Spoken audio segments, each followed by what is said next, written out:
Naquele tempo não sabia nada de Bíblia, não sabia nem o que era evangelho, não sabia o que era salvação e muito menos vocação ministerial, lógico. Eu dentro de mim olhei para o missionário Juversino e disse: eu quero ser igual a esse homem. Então eu penso que ali, mesmo antes de ter experiência de salvação, eu já senti um chamado, uma vocação.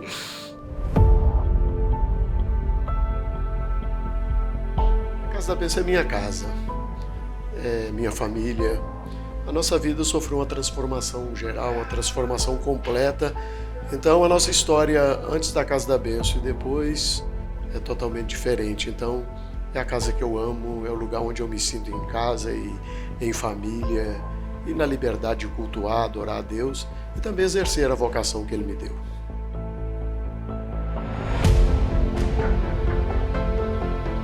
A Casa da Bênção sempre foi uma igreja desbravadora, né? Então eu vejo a Casa da Bênção como uma voz muito importante para esse tempo, como foi nos anos anteriores, e eu acredito que haverá uma renovação e um avivamento das atividades da igreja e, sem dúvida, haverá uma grande colheita de vidas.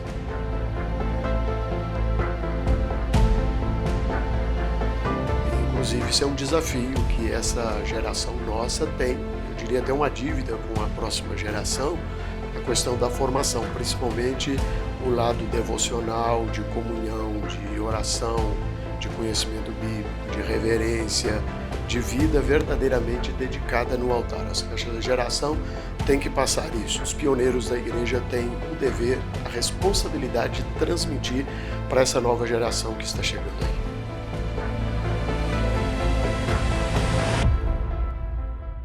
A convicção. Eu entendo que todo pastor que se mantém no ministério e se mantém no ministério fazendo a coisa acontecer de maneira séria é porque tem convicção de um chamado. Então as lutas, os desafios pastorais são muito grandes, mas aquele que tem essa convicção se mantém apesar dos acontecimentos adversos. Grande desafio. Eu diria para você que é um misto de alegria, de felicidade e também de algumas decepções, frustrações, sofrimentos, etc. e tal. E eu até imaginava, com todo o respeito aos pastores que são muito zelosos, que pastorear pastores seria bem mais fácil, mas eu descobri que é bem mais desafiador, não é?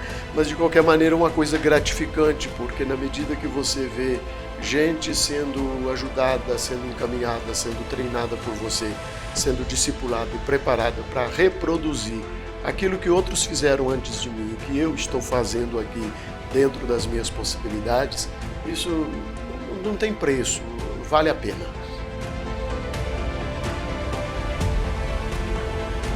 Arrependimento, jamais. E se fosse preciso fazer tudo de novo, eu repetiria. Sem dúvida, valeu, vale e valerá sempre a pena. Deus tão grande, tão excelso, tão santo, perfeitíssimo, permitir gente imperfeita, limitada como a gente, servir a Ele como ministro do seu Evangelho, da sua palavra. Eu considero a função pastoral a função mais honrosa que existe. E eu não me sinto diminuído diante de nenhuma outra profissão. Um médico, por exemplo, ele cuida também de vidas como a gente cuida na atividade pastoral. Mas ele cuida da vida para aqui, somente para a existência terrena. Nós cuidamos para aqui e cuidamos para a eternidade. Então, já há um diferencial.